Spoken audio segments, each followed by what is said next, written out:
should be integrated strategy for the sense that prelim is completely linked to mains. Once you are good with modern India, you can write any answer in mains. Prelims preparation for, like, when it comes to history and geography and economics is more compared to mains. For these three subjects specifically, economics, history and geography, you need to prepare more intensively and extensively for prelims compared to mains. In mains you can write something, but in prelims they accept, like, they need very exact things, exact figures. Half baked knowledge will not do in prelim. So I think prelim needs a very integrated preparation. I think this will help you in clearing mains also, because if you see practically also, there is a 90 days or 100 days time period available between prelims and mains, right?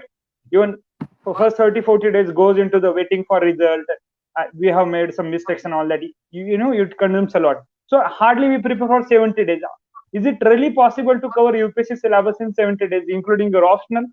So it's a very pragmatic thing to start with integrated preparation. All subject has to be covered in an integrated way. But when prelims approaches, like prelim is in June, now I can start modern India reading from that objective perspective demanded by prelims, history, Absolutely. like that, art and culture from that perspective. When it comes to main, then I will add my world history topic and art and culture writing practice, so that it will suit the requirement of mains examination. So it has to be very flexible, dynamic, and reflexive strategy, in the sense that you are able to cover all the subject holistically initially, and after that, as the stage appears, as you said, the prelims comes, then objective, mains comes, then subjective, interview comes, Subjective. then you need to have a balanced idea about each and everything. Even history, they can ask question on history, whether history is a subject of interpretation or not, especially for people having hobby related to history or history option. So they can say that now. So there your viewpoint comes, and viewpoint can be formed on the basis of your integrated preparation only. You cannot say anything in silos approach. In bureaucracy also,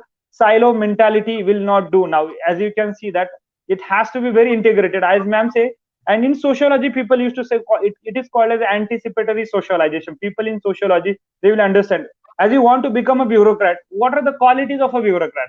They prepare in coordination with other, they manage a team, they try to be a manager, they try to be a leader at the same time, they try to be empathetic with that. All thing has to be there in your preparation, and they are in your preparation.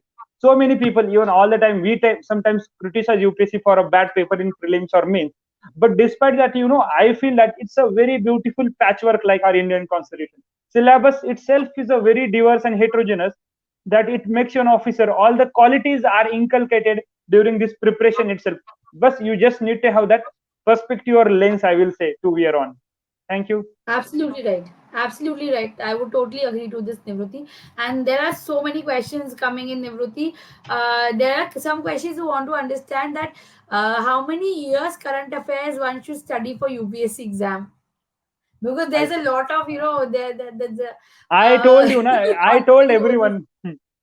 I told everyone that the simple thing is that current affairs is dynamic nature, dynamic in nature. Its boundaries cannot be arrested, as polity is arrested in polity's book. It fetches you 30 marks in prelims, polity, on an average, I'm telling you. But current affairs, I'm not saying that you need neglect it. If you are having time, you are completely done with all your GS syllabus and all that, yes, people, one can go for 1 year's current affairs. But that is not a guarantee, because nowadays, by seeing the changing strategy of UPC, that's not a panacea for all the ills of your current affairs preparation. I told you, one newspaper and one magazine is sufficient. If And very simple philosophy of UPSC prelims. If questions are coming from familiar sources, which every aspirant of UPSC reads, then it will be treated as an easy paper. If questions come out of those so-called prescribed sources of everyone, then it will be treated as a difficult paper. Then definitely your cutoff will come down. So as simple as those who are prepared, or those who are deserving to clear the prelims in easy paper, in tough paper, in medium paper, they are going to clear, for the simple reason that their fundamentals are really rock solid. They should be cocksure about their fundamentals. They are going to be through.